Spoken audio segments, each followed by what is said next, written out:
ரகசிய கேள்விகள் நிகழ்ச்சிக்கு அன்புடன் அழைக்கிறோம். இன்றைக்கு முதியோர்களுக்கான சிறப்பு ரகசிய கேள்விகள். நேற்றைக்கு நாம் ஒரு விஷயத்தை பற்றி பேசினோம். ஒரு பெண் வந்தாங்க. அவங்க பெண்களுக்கான உறுப்புகளும் ஆண்களுக்கான உறுப்புகளும் சேர்ந்த மாதிரியான ஒரு இன்டர்செக்ஸ் வந்தாங்கன்னு சொன்னேன். அதை தொடர்ந்து நம்ம சில விஷயங்களை டிஸ்கஸ் பண்ணணும்னு சொல்லிக்கிட்டு இருந்தேன். ஸோ இந்த மாதிரியாக இருப்பவர்கள் இன்டர்செக்ஸ் அப்படின்றவங்க ஒரு 4 வகையாக இவங்களுக்கு ஒரு ரோல் இருக்குது. இவங்க முதல்ல செக்ஸ் ஐடென்டிட்டி என்பது குரோமோசோம் நம்ம பார்த்தோம். XY என்பது செக்ஷுவல் ஐடென்டிட்டி.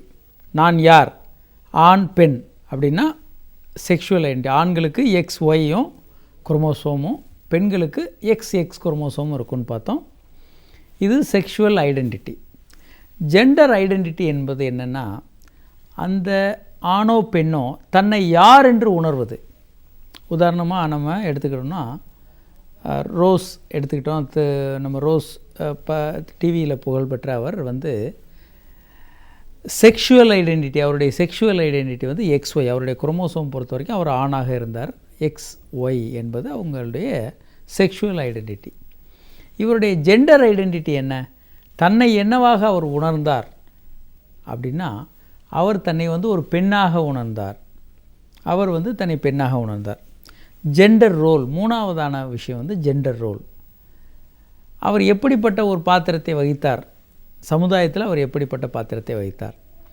அவர் ஒரு பெண்ணாக இப்போ இருக்கிறார். முன்னால் சிறு வயதில் ஆணாக படித்து வளர்ந்து வந்தார். ஒரு கட்டத்தில் தன்னை பெண்ணாக மாட்டிக்கொண்டு ஜெண்டர் ரோல் இப்போது அவருக்கு பெண் என்ற ஜெண்டர்.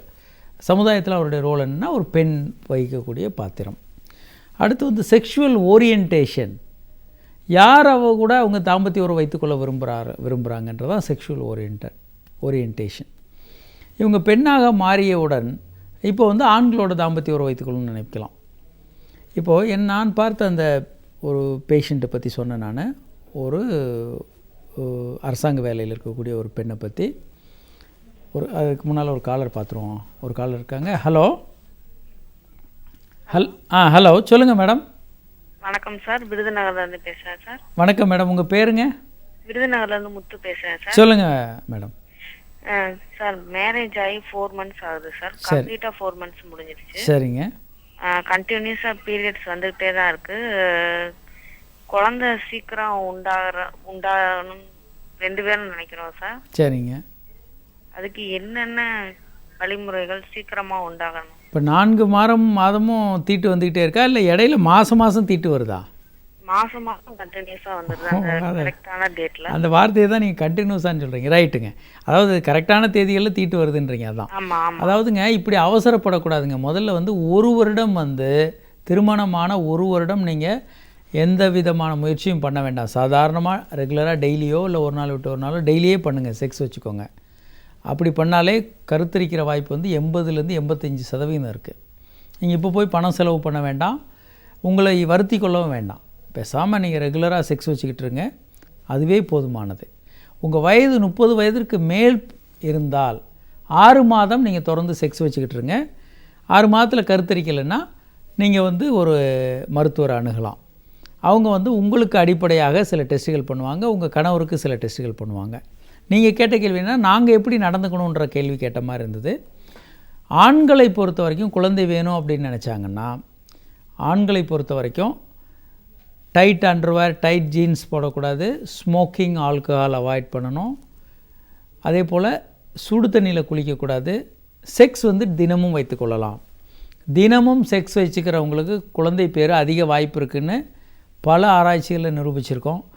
ஒன்று அந்த விந்தணுக்களில் இருக்கக்கூடிய ஜெனட்டிக் கண்டென்ட் நல்லா இருக்குது, டிஎன்ஏ ரொம்ப நல்லா இருக்குதுன்னு கண்டுபிடிச்சிருக்காங்க. 2வதாக ஒரு பெண்ணுக்கு 1க்கு மேற்பட்ட கருமுட்டையில் வெளியாகலாம். 14ஆம் தேதி 1, 16, 18 1, 20, 22 1 கூட வரலாம். அதனால் நீங்கள் ரெகுலராக செக்ஸ் பண்ணுறவங்களுக்கு குழந்தை பேர் ரொம்ப அதிகம். வாரத்தில் 4 முறைக்கு மேலே பண்ணுறவங்களுக்கு 83%, வாரத்தில் 1 முறைக்கு குறைவாக பண்ணுறவங்களுக்கு 17% என்ற விகிதத்தில் இருக்குது. அதனால் ஃப்ரீக்வெண்ட்டாக செக்ஸ் வச்சுக்கோங்க.